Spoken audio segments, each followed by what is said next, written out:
October 19, 2012, Kırıkdağ village, Hakkari province, southeastern Turkey, 1 hour from the Iraqi border. A convoy of Turkish police special operations officers moves through a narrow mountain pass. These are the hardest men in the country. They have fought the PKK insurgency in these mountains for years. Their vehicles are armoured, but the armour is imported, American and South African and German steel, bought at Western prices, with Western conditions attached. Then the mine detonates. 3 officers are killed. One of them is Yalcin Dizdaroğlu, the director of the Hakkari Special Operations Branch. He is the kind of officer you build units around. His men remembered him, his country remembered him, and within weeks a private arms manufacturer in Ankara decided to remember him too, in the only way an engineering company knows how. They named a vehicle after him.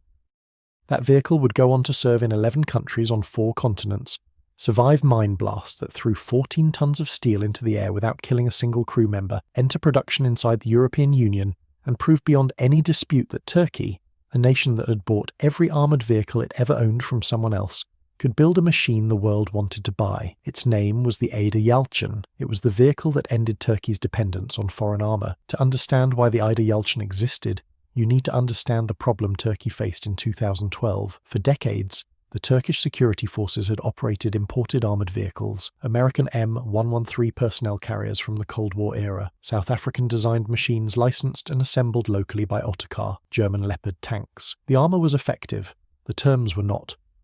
Every arms embargo, every political dispute with Washington or Brussels, every disagreement over the Kurdish question, reminded Turkish commanders of the same uncomfortable truth. The vehicles that kept their men alive were built by countries that could stop selling them at any moment, and after the 1974 Cyprus crisis, Turkey knew exactly how fast that moment could come. The solution was domestication. The Turkish Defence Industry Agency, known by its Turkish initials as SSB, pushed manufacturers to design and produce platforms inside Turkey. Otokar built the Cobra, FNSS built the Kaplan, BMC built the Kirpi. But there was one gap that none of them had filled. There was no Turkish-designed vehicle with a V-shaped hull, the angled undercarriage that deflects bomb blast away from the crew, rather than absorbing it directly. Every mine-protected vehicle in the Turkish inventory used a flat-bottomed hull. The PKK knew it.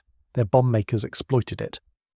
Nurol Makina, a defence subsidiary of the Ankara-based Nurol Holding Group, decided in November 2012 to fill that gap, without a government contract, without state funding, without an army requirement already written, on their own money. The company had been making armoured vehicles since 1992, operating out of a 50,000 square metre facility at the Sincan industrial zone outside Ankara, with 5-axis laser cutters for armour steel and 7-axis robotic welding lines. They were not a small workshop, but a privately funded V-hull combat vehicle was a serious bet. A single vehicle of this class cost hundreds of thousands of euros to develop. The Turkish army had not asked for it. There was no guaranteed customer. They built the first prototype in the same month the program began, November 2012. Within months they renamed it Ejder Yalcin, after the officer who had died at Kırıkdağ. The vehicle they produced was a 4x4 armoured personnel carrier built around a welded steel monocoque hull with a pronounced V-angle at its base. The angle was not decorative. A flat hull transmits mine blast vertically, directly into the floor of the crew compartment, into the spines of the soldiers inside. A V-hull deflects that energy outward and away. Combined with floating floor plates and blast mitigation, suspended seating inside the hull, the Ejder Yalcin was designed so that a mine large enough to destroy the vehicle would still leave the crew alive. The engine was a Cummins inline 6-cylinder turbocharged diesel, producing 300 horsepower in the initial production version, later uprated to 375 horsepower in the third production block, generating 1,550 Newton-meters of torque. This was fed through an Allison fully automatic transmission, a 2-speed transfer case with continuous 4-wheel drive and locking differentials, and a fully independent double wishbone suspension on all 4 wheels. The vehicle could reach 110 km per hour on road, cross 60% gradients, ford water to a depth of over 1 metre, and travel 600 kilometres without refuelling. Run-flat tyres meant that a blown tyre was a problem, not a crisis. Protection was verified against the NATO STANAG standard at level 4, meaning the floor could survive a 10-kilogram mine blast beneath the wheel. Ballistic protection covered the crew compartment against armour-piercing rounds at combat ranges. Optional cage armour gave protection against rocket-propelled grenades. An automatic fire suppression system, 2 roof hatches, a rear swing door, and an optional chemical and biological protection system completed the specification. The vehicle carried a driver, a commander, and up to 9 dismounted soldiers, controlled by a remote weapon station built by Ejder Yalcin, capable of mounting a 12.7mm heavy machine gun, a 40mm automatic grenade launcher, or a coaxial dual-weapon configuration. Later variants extended this to anti-tank missiles, a 120mm mortar, and surface-to-air missile pods. Now, before we get into the combat record and where this vehicle actually fought, if this story of Turkey's defense transformation is worth your time, hit subscribe. It costs nothing, takes 1 second, and make sure you never miss a video. The Ejder Yalcin entered Police Special Operations Service in 2014. The first 11 vehicles went to the provinces the Turkish government calls the region, meaning Hakkari, Şırnak, Diyarbakır, Siirt, Batman, Mardin, Van, and Tunceli. Every one of those provinces was a PKK operational area.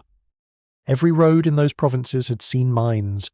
Every convoy had lost men to bombs hidden in culverts and under asphalt. The Turkish police were betting the lives of their officers on a vehicle that had never been tested in combat. September 3, 2014, an Ejder Yalcin carrying Turkish police officers was struck by an IED in the region. The vehicle was damaged. The officers inside were not. It was the first documented IED survival for the platform. It was not the last. The attacks continued. So did the survivals. In April 2019, an Ejder Yalcin operating in Mardin province, close to the Syrian border, hit an IED powerful enough to sever the vehicle's front axle shaft entirely. The wheels simply departed from the vehicle. The crew did not. Every officer inside survived, and the vehicle drove 4 kilometers on 3 wheels before stopping. Then came the footage that Nurol Makina brought to the International Armoured Vehicles Conference in London. The clip showed an Ejder Yalcin, 14 tons of steel, absorbing the detonation of a very large improvised explosive device during an operation in Turkey's southeast. The vehicle was thrown into the air.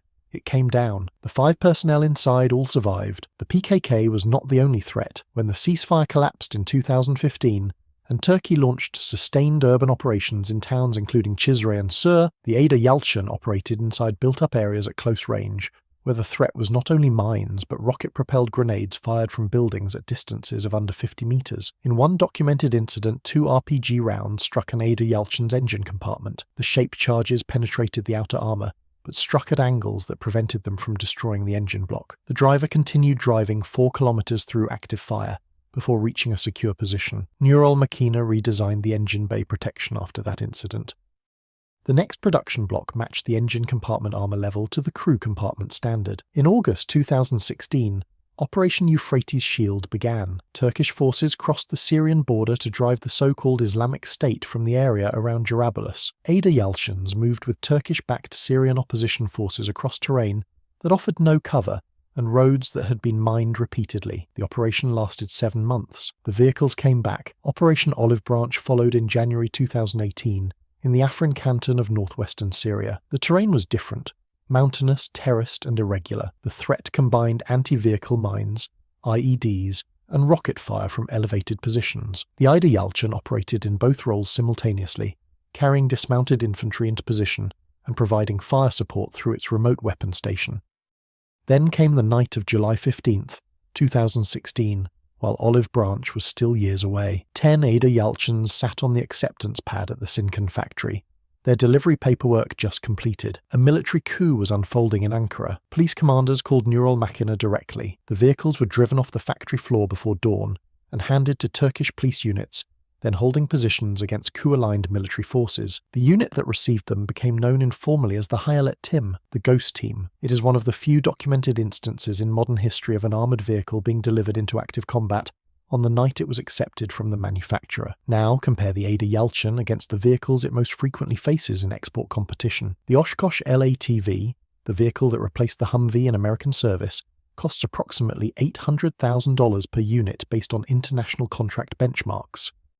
It weighs under 8 tons and carries 5 personnel. The Thales Bushmaster, Australia's mine-protected carrier, and the vehicle donated to Ukraine in quantity, costs approximately $1.4 million per unit on current export contracts. It weighs over 12 tons. Both are effective platforms with extensive combat records. Neither is cheap, and neither is Turkish. The Ejder Yalcin was priced at approximately €500,000 per unit in its early export contracts. For that price, buyers received a 14 to 18-ton vehicle, with equivalent mine protection to the Bushmaster, higher crew capacity than the LATV, and a combat record that no sales brochure could replicate. The platform's actual performance, documented in real operations, was the marketing department. No other Turkish armoured vehicle had that. The first export customer was Tunisia in early 2017, 71 vehicles. Then, Uzbekistan signed a licensing agreement for eventual co-production of 1,000 vehicles. Qatar followed with an order that grew to approximately 400 units in multiple configurations, including armoured ambulances. Senegal took 25 for its gendarmerie. Morocco ordered 30. Chad deployed Ejder Yalcins with its peacekeeping contingent in Mali under the UN flag, making it the first Turkish armoured vehicle to serve in a UN peacekeeping mission. Then Hungary signed, a NATO member, a European Union member, a country with its own defence industry. Hungary ordered the Ejder Yalcin under a contract classified top secret for 30 years under a bilateral Turkish-Hungarian agreement. A joint venture was established with Raba Automotive in Gayo, inside the European Union, to manufacture the vehicles locally under the name Gidran, after a Hungarian horse breed.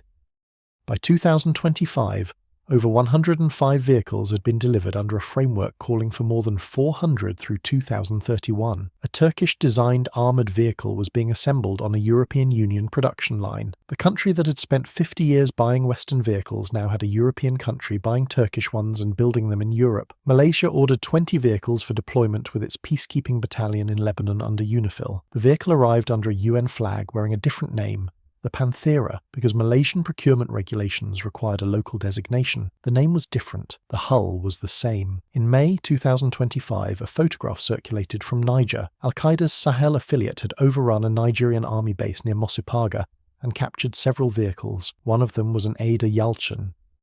The vehicle, named for a fallen Turkish counter-terrorism officer built to protect soldiers from militants, was now in the hands of militants. The irony was complete, and it said something about how far the platform had travelled. Return to Kurukdağ, October 2012, the mountain pass, the mine, the 3 officers. The Ejder Yalcin was not the fastest vehicle in its class. It was not the lightest. It had no amphibious capability, no active protection system, and no stealth. What it had was a V-shaped hull, a Turkish engine, Turkish steel, Turkish welds, and a name that meant something to the people who built it. It survived IEDs in Hakkari. It drove through Afrin.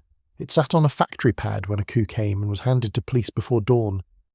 It was built in Gayor and it sailed to Lebanon and it was captured in Niger. 1,200 vehicles, 11 countries, 15 million kilometres. Turkey had bought its armour from America and Germany and South Africa for half a century. The Ejder Yalcin was the end of that arrangement. That is not coincidence. That is what happens when a country decides to stop being a customer and become a manufacturer.